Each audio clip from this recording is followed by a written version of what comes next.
mapagpalang umaga sa ating lahat mga kabig, mga katoto. Kumusta po kayo dyan? Kumusta po ang ating ang mga bagong gising ha? Sige po, gising habang maaga pa po ang oras at hindi pa po tayo mahuli sa ating mga trabaho ha. Sige po, pero importante wag hong makakalimot na magpapasalamat ha sa mga biyaya na atin pong natatanggap sa araw-araw. Alright mga kabig, mga katoto. Okay, so dito po sa Ikawat Barangay, kasama si Barangay Secretary Limog. Aba, natutuwa po ako mga kabig. Meron lamang po akong ipapakita sa inyo. Ano po ito? Ito po ay uling.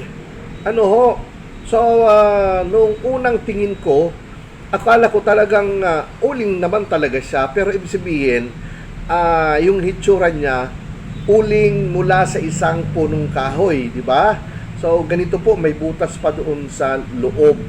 So, maganda siya at hindi po siya yung pangkarinawang uling na ito mabigat, may timbang siya.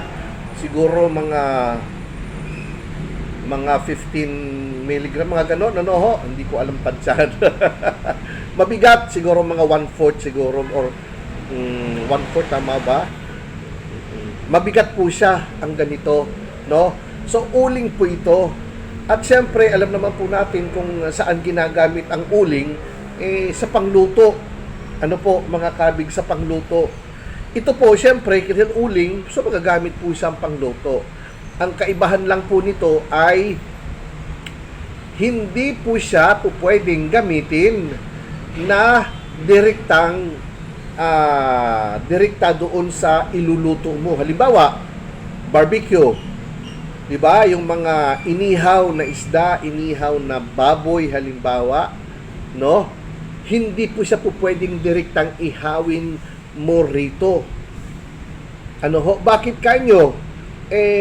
Hindi maganda sa ating kalusugan itong uling na ito. Pero makakatulong siya dahil makakaluto ng pagkain, no?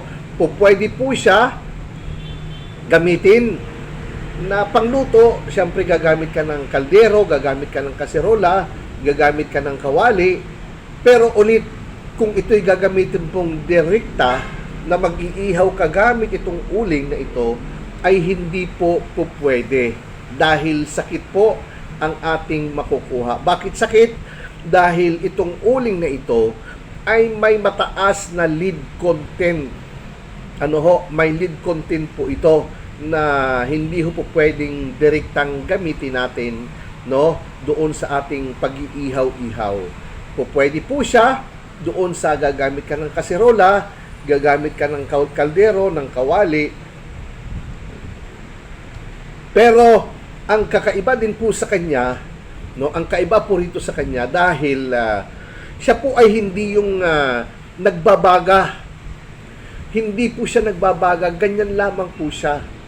Kaya't kung inyo po itong susubukan, wag lalo na't sinindihan nyo na, wag nyo pong hahawakan kasi baka akala nyo walang apoy. May apoy na po yan, hindi nga lang po kagaya doon sa ordinaryong uling na nagniningas, no ho? Nagbabaga, nagniningas po ito. Yun lang, na akala mo lang ay walang apoy, pero may apoy na po siya. Ang kagandahan dito, siya po ay tumatagal ng 8 oras. So, maganda sana mga kabig, no? Tipid sana doon sa mga nagluluto ng mga ihaw-ihaw, no? Maganda po sana siya kasi 8 oras gagamitin mo.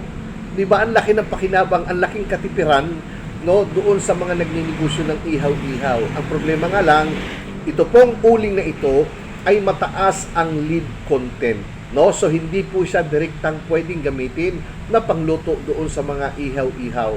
Ano ho? Pwede po siya pagka meron ng kaldero na gagamitin, magpapakulo, pwede po ito. Bakit?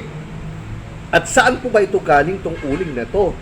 Ano ho, na ang tingin ko ay galing sa isang sanga, no? Sa isang kahoy na ganito ang itsura. Alam niyo po ba kung ano ito? Saan galing po ito? Ito po ay galing sa ilog. Hindi po, ang pinagkunan po nito ay water lily. Water lily po siya. water lily po ito. Na siyempre, sa makabagong teknolohiya, so hindi naman po imposible na magawa ito. So water lily po siya, kaya mataas po ang kanyang lead content. Mataas ang kanyang lead content, pero pwede siyang pangluto. Wag lang pong direkta na iihaw dito po sa gamit itong uling na ito. Wag na wag po dahil mataas po ang lead content nito. Delikado po sa ating kalusugan. No? Napabilib na pawaw lang ako dahil meron palang ganito.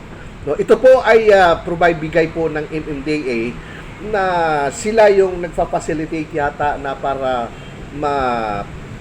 ma-recognize unti-unti kaya binigyan po kami per barangay, no, nagkandak po ng maliit na kunting seminars sa mga sectoral groups dito po sa barangay, at ito ay isa sa mga ipinibigay nila at gusto nilang masubukan at kung ano yung naging resulta itong uling na ito, kung kaano ba siya kapaki-pakinabang sa mamamayan.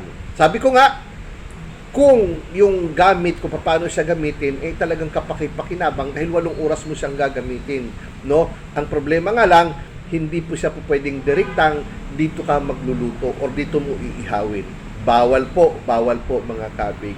Alright. Nako, interesting po yung ating topic ngayong umagang ito. Nakakatuwa dito po sa uling na galing po sa water lily.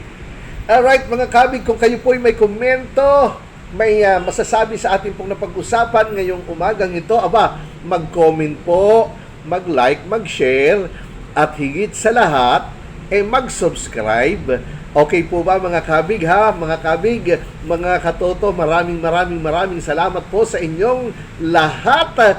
Maupay nga aga, haaton nga tanan.